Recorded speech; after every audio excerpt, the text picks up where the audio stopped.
ముస్లింలపై కుట్రలో భాగమే వక్ఫ్ బోర్డు సవరణ బిల్లు రాజ్యాంగంపై దాడి నిన్నటి రోజు భారత రాజ్యాంగానికి చీకటి రోజని కాకినాడ నగరంలో ముస్లిం జేఏసీ ఆధ్వర్యంలో నిరసన కార్యక్రమం చేపట్టారు. ఈ కాకినాడ నగరంలో ముస్లింలు కదం తొక్కారు. కాకినాడ నగరంలో ముస్లింలంతా వక్ఫ్ బోర్డు సవరణ బిల్లు పార్లమెంట్లో ఆమోదం పొందడాన్ని నిరసిస్తూ భారీ ర్యాలీని చేపట్టారు.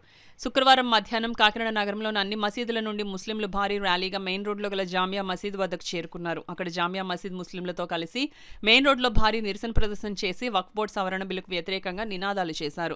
ఈ సందర్భంగా ముస్లిం జేఏసీ నాయకులు జామియా మసీద్ అధ్యక్షులు ఎస్ ఎజాజుద్దీన్, మా మేవా అధ్యక్షులు ఎండి జవహర్ అలీలు మీడియాతో మాట్లాడుతూ నిన్నటి రోజు భారత రాజ్యాంగానికి చీకటి రోజుగా వారు పేర్కొన్నారు. పార్లమెంట్లో ప్రవేశపెట్టిన వక్ఫ్ బోర్డు సవరణ చట్టం ముస్లింల షరియత్కు పూర్తి విరుద్ధమని, అలాగే ముస్లింల అభివృద్ధికి దానం చేసిన స్థిరచర ఆస్తులను కేంద్ర రాష్ట్ర ప్రభుత్వాలు తమ అధీనంలో ఉంచుకోవాలని, తద్వారా ముస్లింలను అణిచివేయాలని చూస్తున్నారని ధ్వజమెత్తారు. ఈ నిరసన కార్యక్రమంలో పార్టీలకు అతీతంగా, జామాత్లకు అతీతంగా పెద్ద సంఖ్యలో ముస్లింలు పాల్గొన్నారు.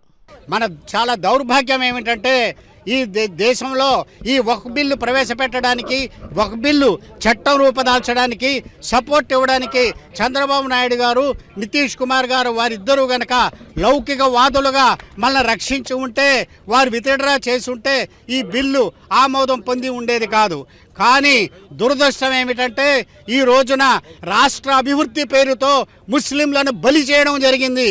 మా ముస్లింల సమాధుల మీద అభివృద్ధి కట్టడాలు కట్టాలని ఒక దురుద్దేశంతో ఒక బిల్లుకు సహి చెప్పడం జరిగింది. కాబట్టి మేమందరం చాలా చింతిస్తున్నాం. ఇంతటితో ఆగిపోలేదు.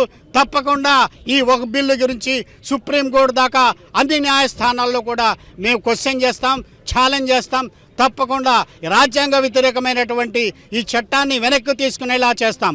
ఒకవేళ మా ముస్లిం సోదరులు ఇలాగే గప్చిప్గా ఉంటే రేపటి రోజున మనందరూ ఓట్లు కూడా లేకుండా చేసే ప్రయత్నం జరుగుతుంది.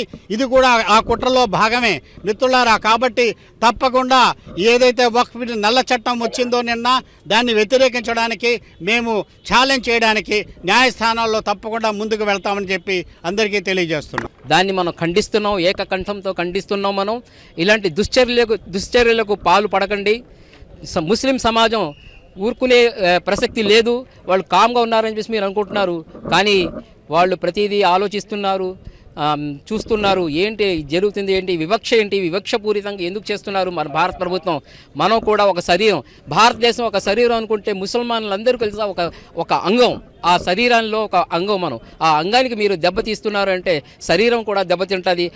అది గుర్తుపెట్టుకోండి. మీరు ముస్లింలను మీరు కించపరిస్తే, వాళ్ళని నష్టపరిస్తే నష్టపోయేది భారతదేశం అని చెప్పేసి మీరు అర్థం చేసుకోండి.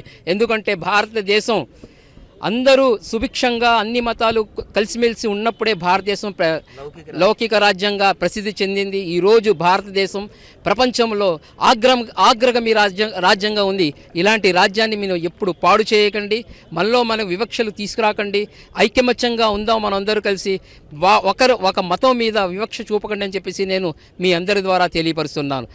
ఏదైతే ఈ చట్టాన్ని మీరు అమలు చేశారో ఆ చట్టాన్ని వెనక్కి తీసుకోవాలని చెప్పేసి మనం అందరూ ఏకకంఠంతో మిమ్మల్ని కోరుకుంటున్నాం.